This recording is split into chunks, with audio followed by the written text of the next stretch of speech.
না দুধের বাচ্চা নাল দেয়া পোস্ট অফিসের নাম কি?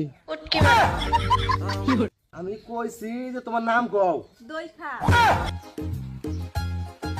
আমার তো বুট হই নাই, ও ব্যক্তি বলে বুড়ের নাম তুলতাছে, যাই আগে যাই এর নামটা দিয়ে আহি।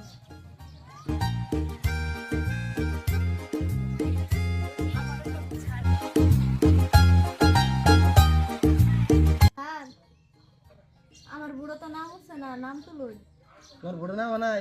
না। তোমার তো বয়সই নাই, তোমার না দুধের বাচ্চা নাল দেয়া যায়? দুধের বাচ্চা নাল দেখা যায়, আমার দুধের বাচ্চা নাল দেখা যায় না, আমার বয়স হয়েছে, নাম তুলুই। বয়স আছে হ্যাঁ 19 বছর হয়েছে, কাইটা হুন লাগতো না। 19 বছর? হ্যাঁ। মনে হয় তুমি হবা তোমার মায়ের বউয়ের দুধ ছাইরে এলে দেখা যায় 19 বছর বয়সে। এত আলাপ তুল লাগতো না, এনে নাম তুলুই। তাহলে এক কাম করো, এবার আসি আরে বহু